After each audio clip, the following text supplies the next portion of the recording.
At the Croc, Vanessa's kids play basketball while she unwinds in yoga. And on the way home, they always share tips. They can dunk from downward dog and make hook shots in headstands. Join more than a gym when you click the link. The Croc. Get into it.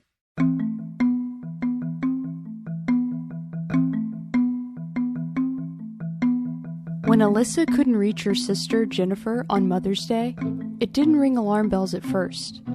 Alyssa called their grandmother the following day and learned that Jennifer had gone to visit a friend, but hadn't returned home. But as the hours ticked by, her family started to worry something had gone terribly wrong. Then, investigators discovered Jennifer's Jeep abandoned on a country road near Lake Bonham. Why did she leave her car behind? And where did she go? From Cold Case Productions, this is Final Days on Earth, Season 2, The Life and Death of Jennifer Harris. Episode 2, Missing. I'm your host, Claire Sanama. Thanks for listening. It's now Monday, May 13th, 2002, and Jennifer Harris has not returned home to her grandmother's house in Bonham, Texas. When she'd left the night before, around 6 p.m., Jennifer's grandmother recalled her saying she was going to visit her friend, Christy Farr. But now, she was doubting she'd heard correctly. She thought she was having a little bit hard time with her hearing. This is Jennifer's younger sister, Alyssa. She thought maybe she was going back to Frisco to pick up some more of her things or something, or to do something with the business. So it didn't faze my grandmother that, she wasn't there the next day. Jennifer had recently moved from Frisco, Texas, back to her hometown of Bonham. The two towns are only about an hour apart, so it would have made sense for Jennifer to drive there. Frisco hadn't quite worked out for Jennifer. In February 2002, just 3 months prior, she and her boyfriend, James Hamilton, had closed their jointly owned massage and wellness center due to financial hardship. And Jennifer had also ended things romantically. Despite her passion for bigger city living, Jennifer surprised everyone by moving back to Bonham and into her grandmother's house. But Jennifer didn't make the move alone. Her trusted companion, a black lab named Pat, had made the journey with her. Jennifer and Rob had gotten Pat together back when they were in college, a year prior to their marriage. Jennifer considered the dog to be their baby, and had won custody of Pat in the divorce. I said, did she take Patton with her, the dog? And Mimi said, no, Patton's here. Mimi is what the girls called their grandmother. So I think that was another reason that Mimi wasn't worried at the time, was because, she would never leave that dog, for anything. If she was even just going for a ride around, she would take her with her. So if she were ever, meant to go on a camping trip or go meet up with people and stay somewhere or something, that she would definitely have taken her. Yeah, that's interesting. If you're a dog lover, you don't go far without your dog. Yeah, it was her baby. Really. Alyssa didn't know it at the time, but Jennifer might have been distracted by another baby in her life. Leading up to that fateful Mother's Day, Jennifer had told multiple people that she was pregnant and that she believed the father was her ex-husband, Rob Holman. And so she came over and then told me, you're not going to believe, the mess I'm in. This is one of Jennifer's best friends, Jill Wagner, in a 2002 police interview. And so then, she told me that it was Rob's, and I was kind of shocked. And you know Rob as, how would you identify Rob? Rob is her ex-husband. Her ex-husband, okay. But Jennifer kept the news of her pregnancy a secret from her sister, Alyssa. She kept some things private from me. I don't know if she just thought I would, judge her. I do feel like she was always also a big sister, and she didn't want for me to think badly of her or to worry about her. In hindsight, Alyssa did notice some clues about her sister's pregnancy when she visited Austin the previous weekend. I did pick up red flags. She was hungry all the time. And I remember she was like, oh, there's a bagel place. Can I have a bagel? Oh, I want a snack. Come on, let's go get a sandwich. So I'm like, we just ate. And it just seemed like she was just really hungry a lot. And I thought that was odd too. Then she would say, I just don't feel so great. And a little nauseous or something. And I'm like, well, maybe it's because you're eating so much. I don't know. But I've had 3 kids, so I can look back at it now and be like, oh, wow. Yeah. Maybe she was pregnant at like early stages or something, because I know all those symptoms. But at the time, I wasn't thinking that was even a possibility. Jennifer had finalized her divorce from Rob 2 years earlier in October 2000 and had only recently broken things off with James Hamilton. But Jennifer and Rob had never truly called it quits. They had been seeing each other romantically throughout her relationship with James, which Rob admitted. We'd see each other about every 2 weeks. And while Rob kept their relationship from his new live-in girlfriend, Sarah Beth Ruffner, Jennifer shared her secret with the 2 people closest to her, her cousin Susan and her good friend Jill. So when Jennifer had been a bit cagey about where she was going the previous night and hadn't returned home the next morning, her friends and family weren't immediately alarmed. I told Alyssa, I said, she's probably with Rob. And Alyssa said, probably so. Those who had known her all her life also knew it was not unlike Jennifer to be out of touch for a period of time. She'd let her cell phone bill lapse and was sometimes hard to reach. Between that and her knowledge of Jennifer's affair, Susan was initially unconcerned about Jennifer's whereabouts. James Hamilton, however, was concerned. As Jennifer's recent ex-romantic and business partner, he was in the dark about her past excursions and didn't know about the affair with Rob Holman. Susan had stayed friends with James, despite his breakup with Jennifer. He called me on Monday night, and he said, I just got a phone call, Jennifer's missing. I told him, I said, James, I said, don't worry about it. And I said, Jennifer's just pulling Jennifer, because a lot of stuff that Jennifer did was like, let me see if I can make someone mad. The breakup hadn't been a mutual one. Jennifer seemed to harbor some ill feelings toward James, while James remained in love and committed to Jennifer. She knew how to push James's buttons to be like things that would hurt him or make him jealous, and then she would laugh. But she told James about a month and a half ago, well, I'm going to get me a real cowboy. And I thought, and he said, Susan, who could it be? And he would always be like, is she seeing someone up there? What's going on? Why does she always want me to stay down here? Well, I knew what she was doing. But Jennifer had made the comment, what if I just disappear? She had said it to James, and James was freaking out because he was scared that she would just run away and not tell him because he was still in love with her. I said, she'll be back. And he said, no, Susan, they've turned her in as a missing person. And indeed, around 6 p.m. on Monday, Jennifer's grandmother, Virginia Acree, made an official missing persons report. This is Daryl Parker, a former lieutenant with the Fannin County Sheriff's Department, reading the Jennifer Harris Offense Report. Okay, on May 13th, 2002, Virginia Acree contacted Bonham Police Department that her granddaughter, Jennifer Holman, is missing. Acree advised Jennifer was last seen on May 12th, 2002, when she left her friend Christy Farr's house at approximately 8 p.m. Acree advised it was very unusual of Jennifer to disappear without notifying someone. Note that Jennifer's grandmother still referred to her by Holman, her married name, even though she'd been divorced from Rob for over a year.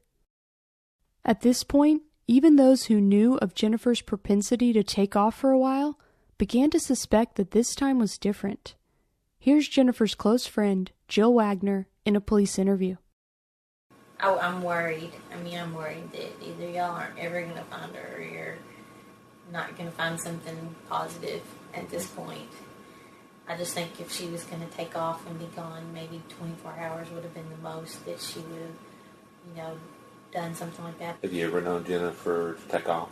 Well, other than the time when we were little bitty kids and she tried to talk me into running away. Yeah. But I can't really see her worrying her grandmother for a week, or several days.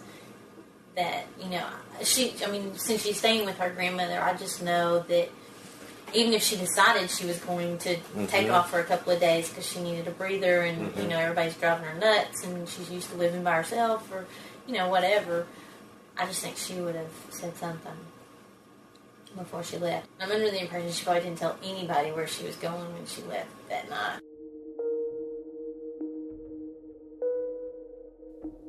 The information at this point is simply that Jennifer had left her grandmother's house in the early evening of Sunday, May 12th, to go to her friend, Christy Farr's. She left Christy's shortly before 8 p.m. in a hurried state, saying, "It's almost 8, I have got to go." But she had not disclosed where she was going or why. Just hours after the missing persons report was filed, investigators would get their first clue about Jennifer's destination. Here again is Jennifer's younger sister, Alyssa. I was after work with friends at a happy hour on a patio in Austin, and I got a phone call that Jennifer's Jeep had been found out on a country road near the lake and had been just abandoned, and they didn't know where she was. On the evening of Monday, May 13th, 2 deputies with the Fannin County Sheriff's Department responded to a report of a vehicle blocking the roadway off County Road 2610 behind Lake Bonham. The green Jeep the officers found was locked and appeared to be undisturbed. They considered it a traffic hazard, so instead of simply ticketing the vehicle, they called Pro Auto Towing to remove and secure it. At the time this decision was made, the officers were unaware of Jennifer's missing persons case or that the Jeep they had just towed was in fact evidence in a criminal investigation. Here again is Daryl Parker. If they had known this was a missing person, had that information, what they would have done is they would have just frozen the scene. They wouldn't have just called out a tow truck to tow it off someplace. This was the beginning of a long line of investigative mistakes and interagency confusion that would dog the Jennifer Harris case for decades. Once they did realize that she was missing, they went back out to the car, looked through the vehicle, maybe tried to get fingerprints, checked the scene, and then started with her friends and family of who may have seen her. According to the Fannin County Offense Report about Jennifer's case, on Tuesday, May 14th, deputies went to Pro Auto Towing, where the Jeep was being held, and checked it for clues that might indicate if Jennifer had left her vehicle willingly. The report states that her Jeep was locked, and nothing appeared to be out of place inside the vehicle. The gas tank was full, and there was nothing mechanically wrong. While a small brown makeup bag was found in the rear of the Jeep, Jennifer's purse and keys were notably absent. 2 empty water bottles were found in the front passenger side and collected for evidence.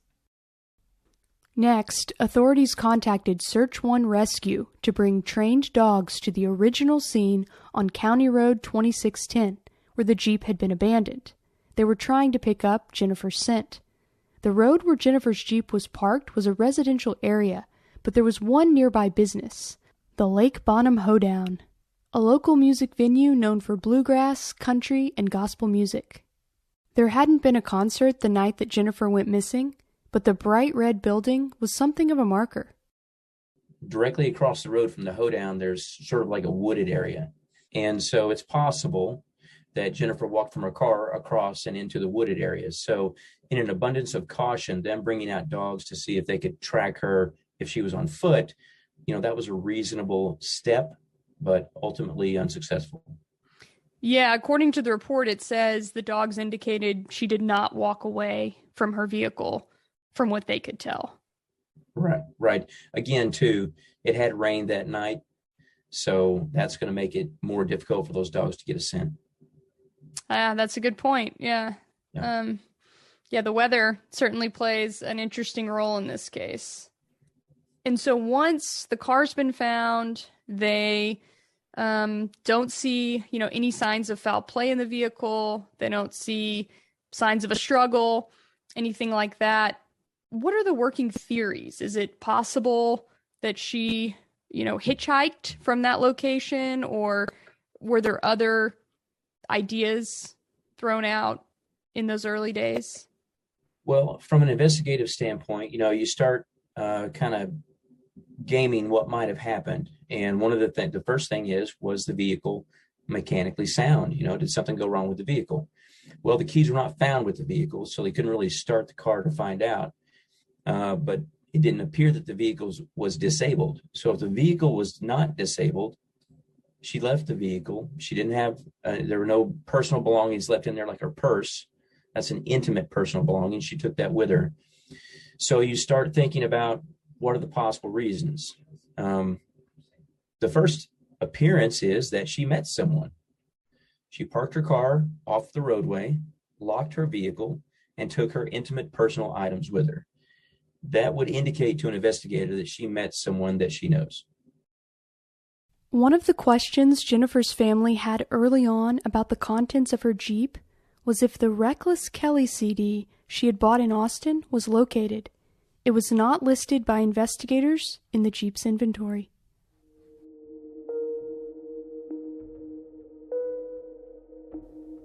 In one of the reports about the case, Sheriff's Deputy Rush Smith advised that he spoke with 2 residents in the area where the Jeep was found. They both told the deputy they remembered seeing the same Jeep parked at the same location in the past. We'll put a pin in this and come back later. Meanwhile, back in Austin, Alyssa was in full panic mode, anxiously wanting answers about where her sister was. After that happy hour, I rushed home, frantic.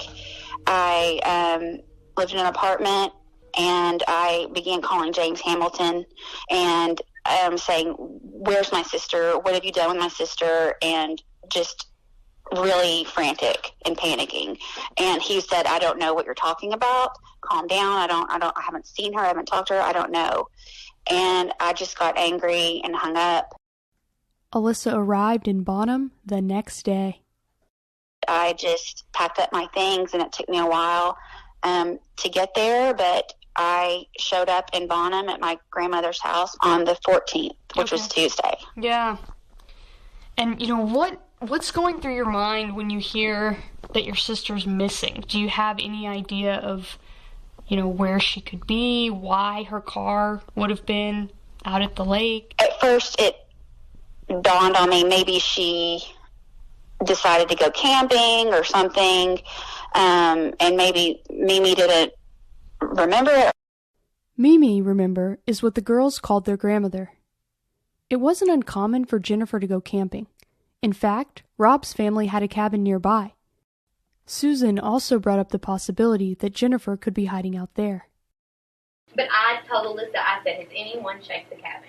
Could she be down there?" And since Susan was well aware of their relationship, she thought it could all just be a matter of a secret rendezvous. But Alyssa was not convinced. The more I thought about where her Jeep was, that was what changed things for me, because had her Jeep not been found at all, I would have thought she went somewhere, like on a road trip, or she was traveling. It's one thing to go missing and not have a vehicle that's been parked for 24 hours at least. And it's another, to just find something of someone's and say, well, where is this person? Back on County Road 2610, as sheriff's deputies were still on scene, and no doubt asking themselves who Jennifer could have met at this remote location, their first suspect walked right into view. According to the report, Jennifer's ex-boyfriend, James Hamilton, showed up at the scene while law enforcement was still processing it. Lieutenant Mike McClellan asked James to join him at the sheriff's office for an interview, and he obliged. He claimed he had nothing to do with Jennifer's disappearance, and that he showed up because he was concerned about her well-being. Former investigator Daryl Parker. She and James Hamilton did have a romantic relationship. They were living together at the time. And of course, when someone goes missing, typically the spouse or the significant other is the first person that law enforcement will look at. For one thing, they're the person who's most likely to know what was going on in that person's life. Were they depressed? Were they planning a trip? That kind of thing. The word depressed caught James's attention. He told Lieutenant McClellan that Jennifer had been diagnosed with anxiety and depression. Her mom died of brain cancer. When her mom died, she was actually out in California. I think she felt a lot of remorse about not being, here when her mother died. Investigators were interested in Jennifer's state of mind around the time of her disappearance.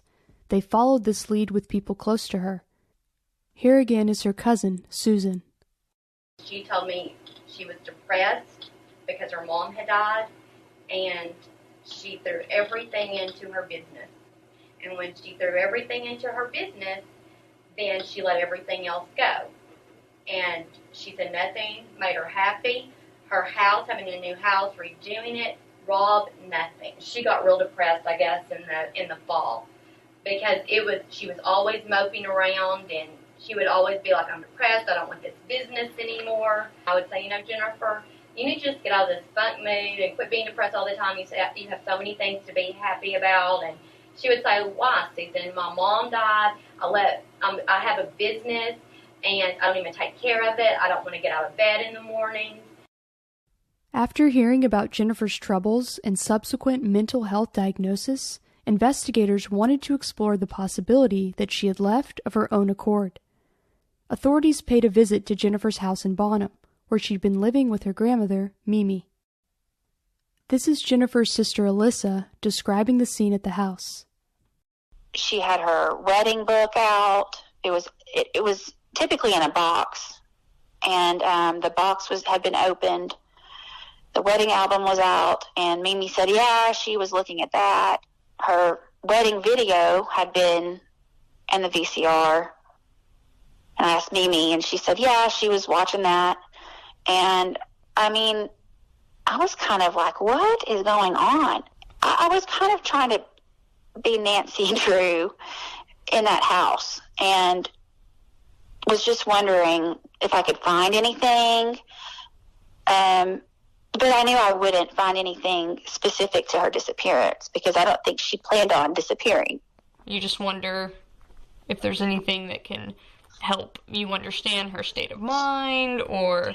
Right. Yeah. Because to me it's like if she had completely removed Rob from her life, she wouldn't even bring those things out. Once you're divorced and you move on, you don't bring out things and are sentimental.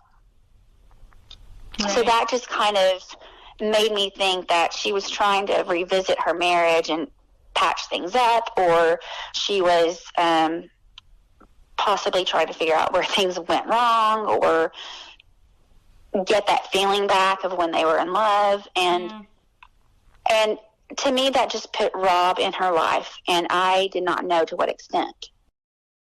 I know one of the other things that the police report mentioned was like prenatal vitamins. Was that something that you remember seeing? Yes, I saw prenatal vitamins, and I saw pregnancy tests. The pregnancy tests were unused and created more questions than answers. I just started going through, kind of the typical things that, unfortunately, I have to admit, people go through when they want to know about someone's personal life. The cabinet, the medicine cabinet, yeah, and things like that. And that's where I found the prenatal pills. I found her unused medicine for depression that she refused to take, and a pregnancy test that I was just kind of amazed at, because she had endometriosis and thought that she couldn't get pregnant. And so it kind of made my concerns and my intuition a little bit more concrete, that when she was there with me in Austin and she had these symptoms of fatigue and hunger and sleepiness, that I thought, oh my gosh, did she think she was pregnant, or was she pregnant? Yeah. And I couldn't find her to ask her. I was just now finding this out. That must have been pretty shocking on top of everything else. Your sister's missing, and now she might not only be missing, but missing and pregnant.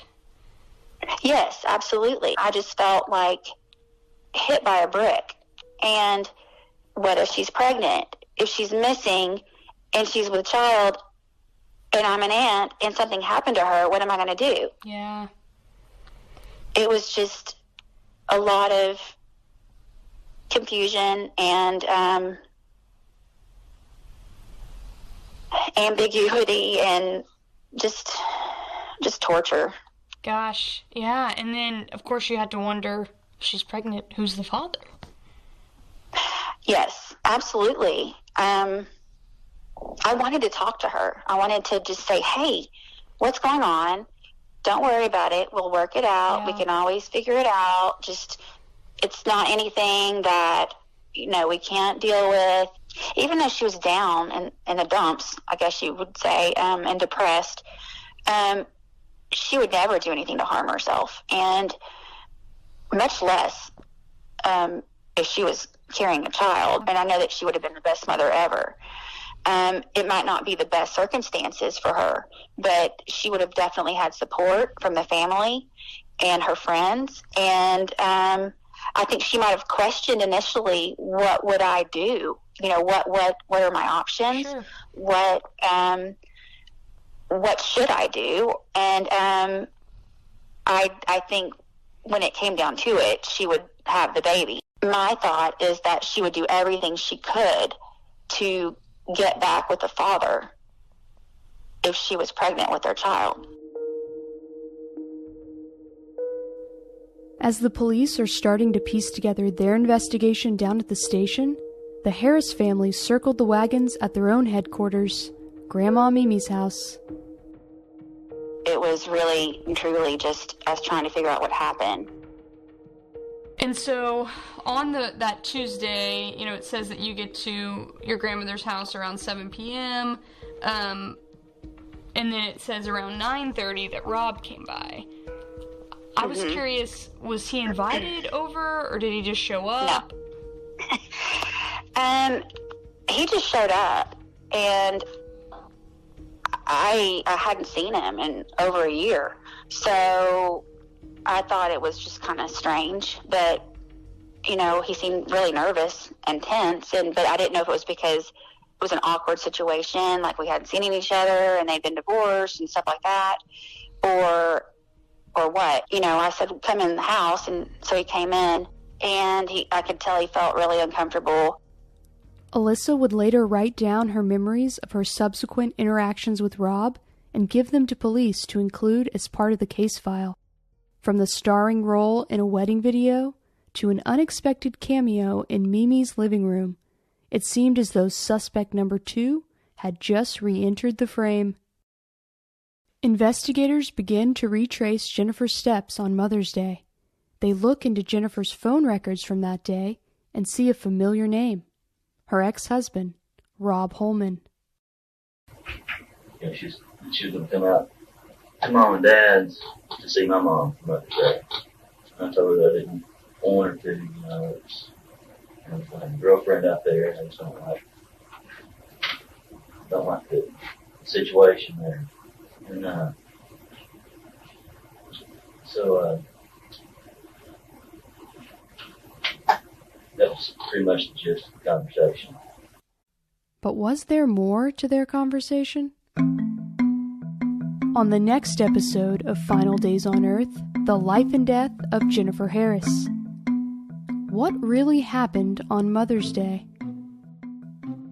They did talk on the phone for approximately an hour.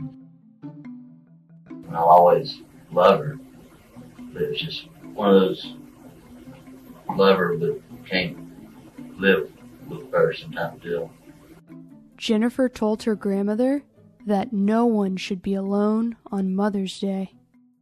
Just before 8 p.m., Jennifer sort of said, "Oh my gosh, I gotta go. I'm supposed to meet someone."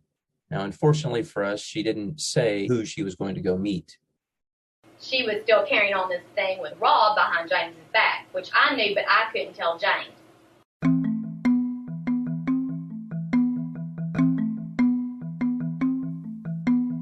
Final Days on Earth is recorded in Dallas, Texas for Cold Case Productions in partnership with Podcast One. This episode was written and reported by me, Claire Sanema, and Hillary Wadsworth.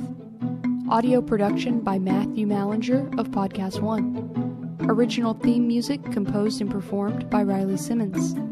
Associate producer is April Scales. Editorial consultant is Lucy Scott of LucyMedia.com. Executive producers are